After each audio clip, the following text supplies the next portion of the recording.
Assalamualaikum warahmatullahi wabarakatuh. Kita lanjutkan pembelajaran kita untuk materi persamaan kuadrat ya. Ini adalah video yang kesekian untuk materi persamaan kuadrat. Pertama, kita sudah mempelajari tentang bentuk umum persamaan kuadrat. Kemudian menentukan akar-akar dari persamaan kuadrat, yaitu dengan 3 cara. Cara yang pertama dengan memfaktorkan. Cara yang kedua dengan melengkapi kuadrat sempurna. Dan cara yang ketiga dengan menggunakan rumus.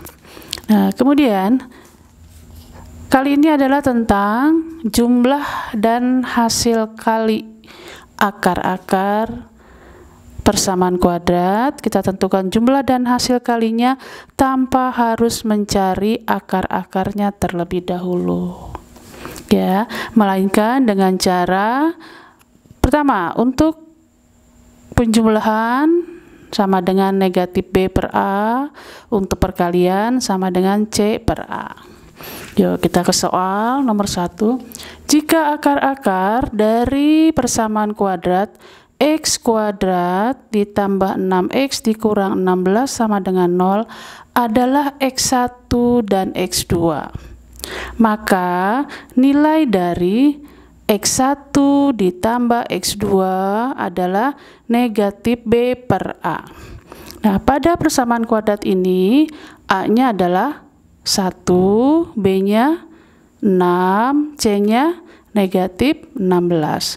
Sehingga negatif B per A adalah negatif 6 per 1 sama dengan negatif 6. Ya, kita ulang. X1 tambah X2 sama dengan negatif B per A sama dengan negatif 6 per 1 sama dengan negatif 6. Bagaimana untuk perkalian? X1 kali X2 didapat dari C per A. Ya, di sini C-nya adalah negatif 16, A-nya 1. Negatif 16 per 1 sama dengan negatif 16. Kita ulang lagi ya. Jadi kita dapat menentukan hasil jumlah akar-akar dan hasil kali dua akar-akar persamaan kuadrat tanpa harus mencari akar-akarnya terlebih dahulu.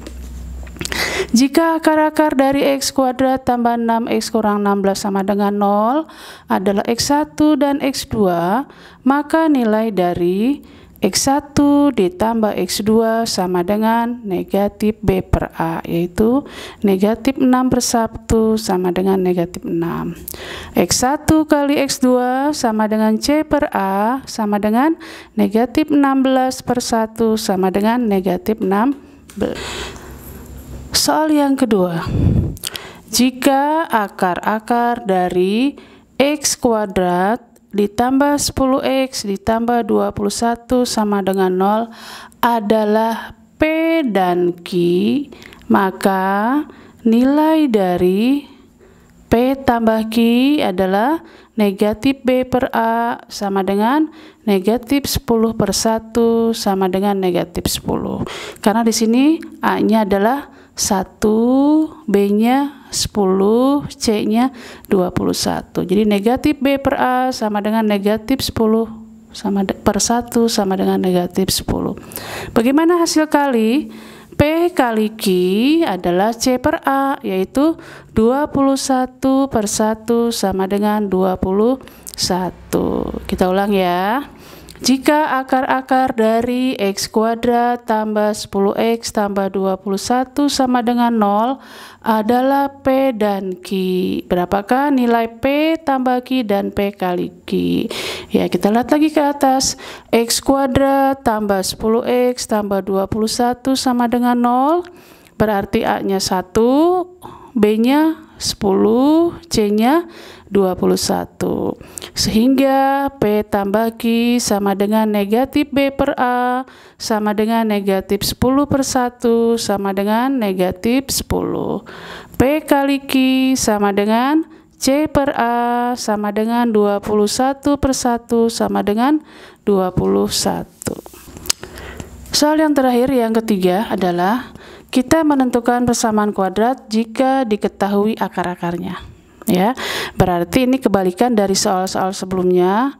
Jika sebelumnya kita diminta untuk menentukan akar-akarnya, telah diketahui persamaan kuadratnya. Sekarang kebalikannya, akarnya diketahui, persamaan kuadratnya kita tentukan, ya. Tentukan persamaan kuadrat yang akar-akarnya adalah negatif 5 dan negatif 2. Negatif 5 artinya X-nya sama dengan negatif 5. Negatif 2 artinya X sama dengan negatif 2. Sehingga didapat X tambah 5 sama dengan 0 dan X tambah 2 sama dengan 0.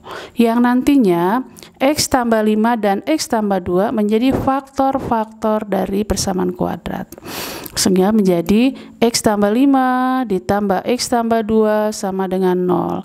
Kita kalikan X kali X kuadrat, X kali 2, 2X, plus 5 kali X, plus 5X, plus 5 kali plus 2, plus 10. Kita ulang ya. X kali X kuadrat, X kali plus 2, 2X, 5 kali X, 5X, 5 kali 2, 10. Nah, ini ada yang variabelnya sama, kita gabung, sehingga menjadi X kuadrat tambah, ini 2X tambah 5X adalah 7X, tambah 10 sama dengan 0. Sehingga persamaan kuadrat yang diminta adalah X kuadrat ditambah 7X ditambah 10 sama dengan 0. Kita kembali ke atas. Tentukan persamaan kuadrat yang akar-akarnya negatif 5 dan negatif 2. Berarti ini X-nya, ini X-nya. X sama dengan negatif 5, ini X sama dengan negatif 2. Kita pindahkan. Sehingga ini faktornya, kita kalikan, ini adalah hasil akhirnya.